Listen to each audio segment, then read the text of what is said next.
Hello friends, study club 18 में आपका स्वागत है। आज हम UP triple S C PET के लिए प्रैक्टिस सेट नंबर 6 लगाएंगे।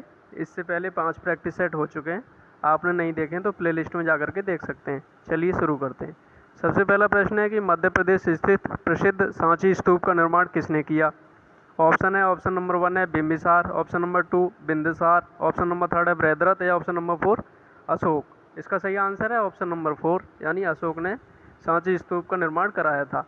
ऑप्शन नंबर नेक्स्ट है कि हड़प्पन लोगों को किसकी जानकारी नहीं थी, तो आपको बताना है इसमें सही आंसर कौन सा है। ऑप्शन नंबर 1 है कि कुमारा को चाक, ऑप्शन नंबर 2 आग, ऑप्शन नंबर 3 है लोहा, ऑप्शन नंबर 4 है गेहूँ। इसका सही आंसर होगा वो है ऑप्शन नंबर 3 यानी लोहे की जानकारी नहीं थी। नेक्स्ट प्रश्न है कि अकबर किसके संरक्षण में बड़ा हुआ। इसके ऑप्शन है, ऑप्शन नंबर 1 है हैमू के संरक्षण में, या ऑप्शन नंबर 2 है फैजी के संरक्षण में, या ऑप्शन नंबर 3 है अबुल फजल के संरक्षण में, या ऑप्शन नंबर 4 है बैरम खां के संरक्षण में। इसका आंसर आपको बताना है।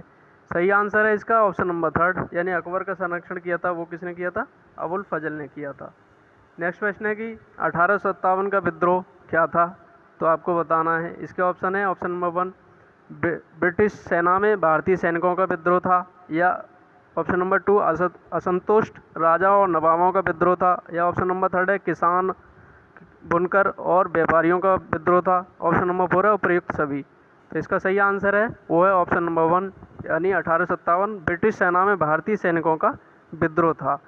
नेक्स्ट प्रश्न है, द्वितीय आंग्ल मैसूर युद्ध किस संधि के तहत समाप्त हुआ। तो इसको बताना है आपको, द्वितीय जो आंग्ल मैसूर युद्ध हुआ था वो किस संधि के तहत जो है समाप्त हुआ था। इसके ऑप्शन है, ऑप्शन नंबर 1 है Mysore, option number 2 Mangalore, option number 3 Srirangapatna, या ऑप्शन नंबर 4 मद्रास। सही आंसर है इसका ऑप्शन नंबर 2 मंगलौर संधि के तहत समाप्त हुआ था। कौन सा युद्ध, आंग्ल मैसूर युद्ध द्वितीय, ध्यान रखेंगे। नेक्स्ट प्रश्न है कि ब्रिटिश इंडिगो बागान मालिकों के अत्याचारों का वर्णन करने वाला प्रसिद्ध नाटक नील दर्पण किसने लिखा। इसका आपको उत्तर बताना है। इसके ऑप्शन है, ऑप्शन नंबर 1 है कि प्रेमचंद, ऑप्शन नंबर 2 है बंकिम चंद्र चटर्जी, ऑप्शन नंबर 3 है दीनबंधु मित्रा, या ऑप्शन नंबर 4 है सुब्रण भारती। सही आंसर है इसका ऑप्शन नंबर 3 दीनबंधु मित्रा। नेक्स्ट प्रश्न है, निम्न में से कौन सी जनजाति ताना भगत आंदोलन के साथ जुड़ी हुई है। तो आपको बताना है कौन सी जनजाति ताना भगत के आंदोलन के साथ जुड़ी हुई थी। तो इसका आंसर होगा वो आपको बताना है। इसके ऑप्शन है, ऑप्शन नंबर 1 है कि ओराओन, ऑप्शन नंबर 2 है Munda, option number 3 Santhal, option number 4 Konda Dora. सही आंसर है इसका ऑप्शन नंबर 1 ओराओन। नेक्स्ट प्रश्न है, महात्मा गांधी का जन्म कहाँ हुआ था।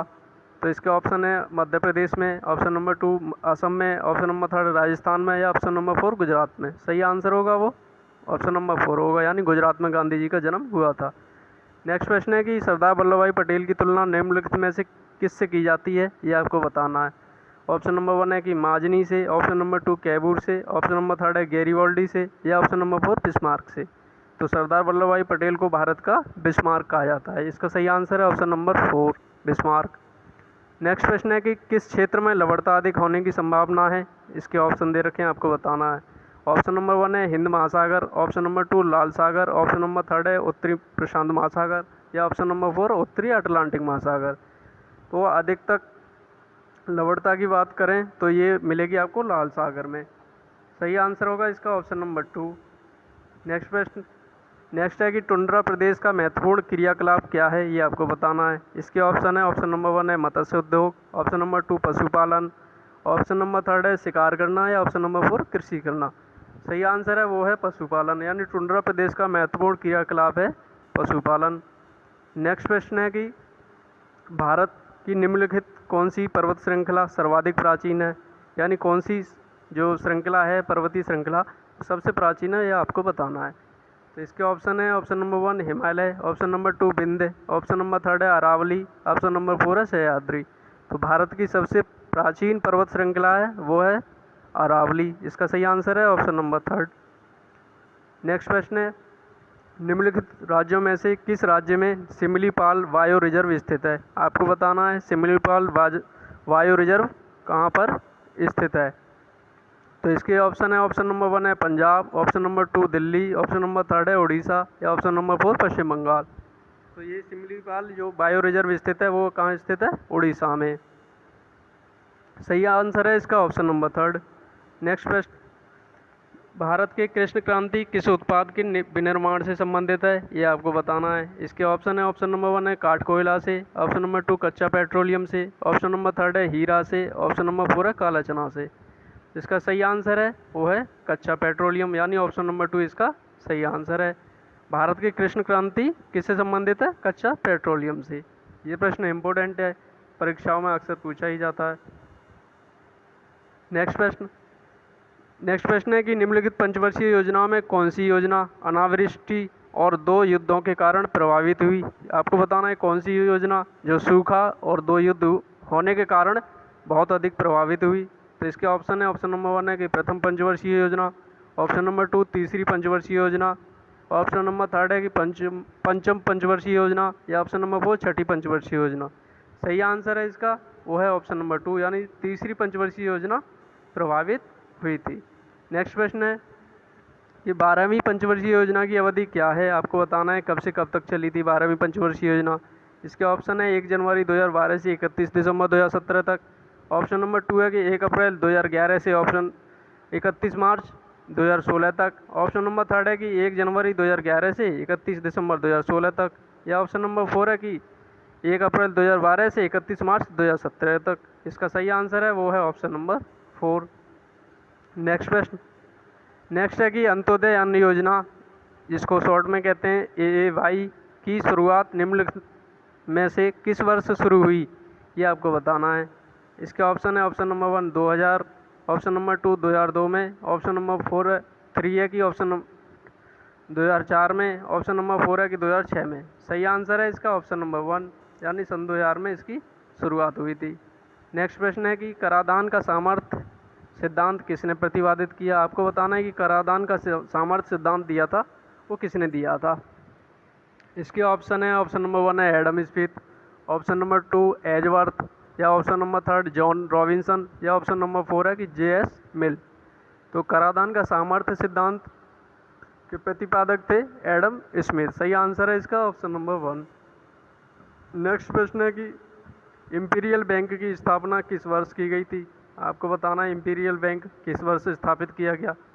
ऑप्शन है, ऑप्शन नंबर 1 है कि 1930, ऑप्शन नंबर 2 1935, ऑप्शन नंबर 3 है कि 1955, ऑप्शन नंबर 4 1921। तो इंपीरियल बैंक की स्थापना 1921 में की गई थी। सही आंसर है इसका ऑप्शन नंबर 4। नेक्स्ट प्रश्न है कि मूलभूत यानी मौलिक अधिकारों का प्रमुख उद्देश्य क्या है? ये आपको बताना है। ऑप्शन नंबर 1 समाजवाद के समाजवादी ढांचे को बढ़ावा देना, ऑप्शन नंबर 2 व्यक्तिगत स्वतंत्रता को सुनिश्चित करना, ऑप्शन नंबर 3 न्यायपालिका की स्वतंत्रता को सुनिश्चित करना, या ऑप्शन नंबर 4 उपयुक्त सभी को सुनिश्चित करना। सही आंसर है इसका ऑप्शन नंबर 2, यानी व्यक्तिगत स्वतंत्रता को सुनिश्चित करना इसका सही आंसर है। नेक्स्ट प्रश्न है कि धन विधेयक का प्रावधान संविधान के किस अनुच्छेद में है? आपको बताना है धन विधेयक किस अनुच्छेद के तहत लाया जाता है। इसके ऑप्शन है, ऑप्शन नंबर 1 है 110 अनुच्छेद के तहत, या ऑप्शन नंबर 2 111 अनुच्छेद के तहत, ऑप्शन नंबर 3 112 अनुच्छेद के तहत, या ऑप्शन नंबर 4 113 अनुच्छेद के तहत। तो धन विधेयक 110 अनुच्छेद के तहत लाया जाता है। तो ये सही आंसर है इसका ऑप्शन नंबर 1। नेक्स्ट प्रश्न है कि भारतीय संसद के अंग हैं। आपको बताना है भारतीय संसद किससे मिलकर के बनी हुई है। इसके ऑप्शन है राष्ट्रपति, लोकसभा एवं राज्यसभा से, लोकसभा एवं राज्यसभा से, या फिर लोकसभा प्रधानमंत्री एवं लोकसभा अध्यक्ष से, या इनमें से कोई नहीं। सही आंसर है ऑप्शन नंबर 1, यानी राष्ट्रपति, लोकसभा एवं राज्यसभा से मिलकर के संसद बनी हुई है। नेक्स्ट प्रश्न है कि वर्ष 1977 में किसकी अध्यक्षता के अंतर्गत पंचायत राज की जांच करने के लिए एक सरकारी समिति नियुक्त की गई? यानी आपको उस अध्यक्ष का नाम बताना है जिसे 1977 में पंचायत राज समिति की अध्यक्षता की थी। तो इसके ऑप्शन है, ऑप्शन नंबर 1 है Ashok Mehta, option number 2 Shri Ram Mehta, option number 3 है बलवंत राय मेहता, या ऑप्शन नंबर 4 मनोहर लाल गुप्ता। सही आंसर है वो है ऑप्शन नंबर 1, यानी अशोक मेहता ने अध्यक्षता की थी। सही आंसर है ऑप्शन नंबर 1।